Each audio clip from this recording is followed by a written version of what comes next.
Welcome back. In this session, let's deal with relative clause. Relative clause is a grammar part prescribed for Unit 1 from Class 10 English Reader. What is a clause? A clause is a one that consists of a group of words consisting of finite verb. Then a question might have crept into your minds. What is meant by a finite verb? A finite verb is the one that has an agreement with the subject that goes before. What sort of agreement it is? The subject will be either through chance or person or number. There is also another kind of verb that is called non-finite verb. Non-finite verbs are further classified into three types. They are gerunds, infinitives and participles. Of course, finite and non-finite verbs is not the topic to be discussed in today's session. We are going to deal with relative clause. Just read out these words. Who, which, whose, who, that. What are these? They are called relative pronouns. What is their function? Relative pronouns refer to the subject that goes before, that is also called antecedent, or they just give additional information regarding to the subject. Now, dear students, read out these two sentences.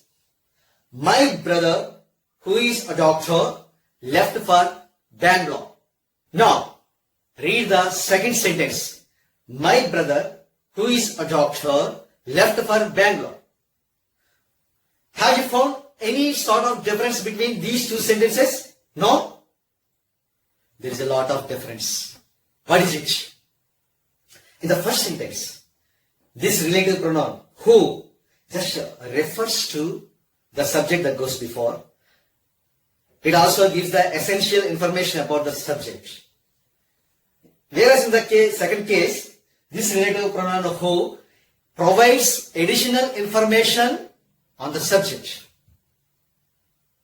In short, here in the first case, I have many brothers, but only particular brother I'm talking about. One particular brother is a doctor and he left for Bangalore. In the second case, I just have one brother and I am providing additional information about him. What is the additional information here? Who is a doctor? So in the first sentence, many brothers. Second sentence, just one brother. First sentence comes under defining clause and second sentence comes under non-defining clause. Right. Let's go with the examination point of view. You will be given two sentences and you will be supplied a relative pronoun. Later, you will be asked to combine both the sentences using that particular relative pronoun. And dear students, here are some interesting techniques. They are called shortcut techniques. Will be displayed for you. Right? Do follow them. Very interesting. And you need not go with any sort of confusion with this kind of shortcut technique. Let's go with the first case. Subject. What is it about? Raju lived in Delhi. Raju became a teacher. Subject of the first sentence and subject of the second sentence will have to be taken. Says the subject of the first sentence is Raju. In the second sentence, maybe the same noun Raju or it's a pronoun he replaces. So, in this case, the sentence, after combination, the sentence will appear like this. Raju, who lived in Delhi, became a teacher. This sentence can also be written like this. Raju, who became a teacher, lived in Delhi. So, we have the flexibility of ordering the sentences. Then, the next case, object, subject. The object of the first sentence has to be taken into consideration, whereas in the second sentence, the subject has to be taken. See, he bought a bike. Then, in the second sentence, the bike was costly. After combination, the sentence will go on like this. He bought a bike. which was costly. First sentence will remain the same, will not get altered. In the second sentence, the subject is replaced with the relative pronoun which. So that's the criteria to be followed. First sentence will not get changed. Second sentence, relative pronoun will replace the subject of the second sentence. Now, object role. First sentence, Nick's mother invented a toy. Nick used the toy. Object of the first sentence and object of the second sentence have to be considered for combining both these sentences. Then the sentence will be formed like this. Nick's mother invented a toy which was used by Nick. First sentence remains the same, whereas in the case of second sentence, an interesting change occurs. What is the change? Passive construction gets incorporated here. What is the passive construction? Was used. Right? Was used. So, in this manner, dear students, you need to practice as many as sentences as you can so that you will be able to get good command on this particular related clause. Also, you can do well in the examinations. And now, let's practice more number of examples. Look at the first example. Nick was a torso. He can play football and golf. Here, subject of the first sentence and the subject of the second sentence have to be taken into consideration. Then subject and subject rule has to be applied for combining both these sentences. Then the answer will go on like this. Nick, who was a torso, can play football and golf. This sentence can also be written as like this. Nick, who can play football and golf, was a torso. Now, second case. Nick's mother invented a plastic device. He used it for holding a pen. See here, object of the first sentence, a plastic device, and object of the second sentence, each have to be taken into consideration.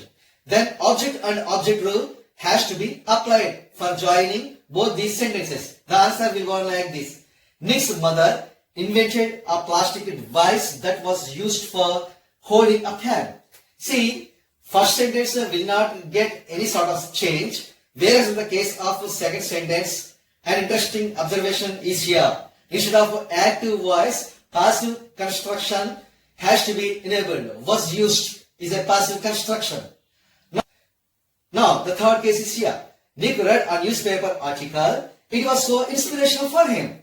In the first sentence, a newspaper article is an object, whereas in the case of second sentence, it is a subject. Object and subject rule has to be applied for combination of both these sentences. Then the answer becomes, Nick read a newspaper article that was so inspirational for him.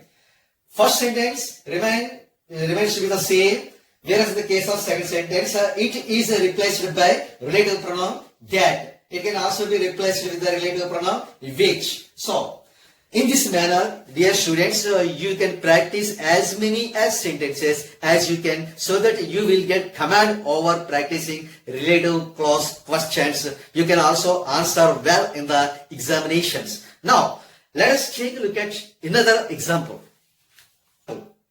Napoleon died at Saint Helena. He won the French honor. Then the answer will go on like this. Napoleon, who died at Saint Helena, won the French honor. Here, relative clause part can be separated with commas.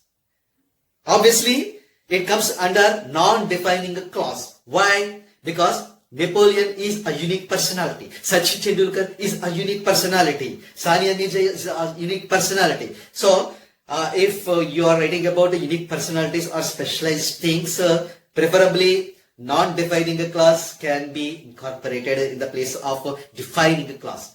Dear students, this is all about relative clause grammar part. In the next class, I will deal with the vocabulary part from Unit 1 of Class 10 English Reader. Don't miss it. Bye. Thank you.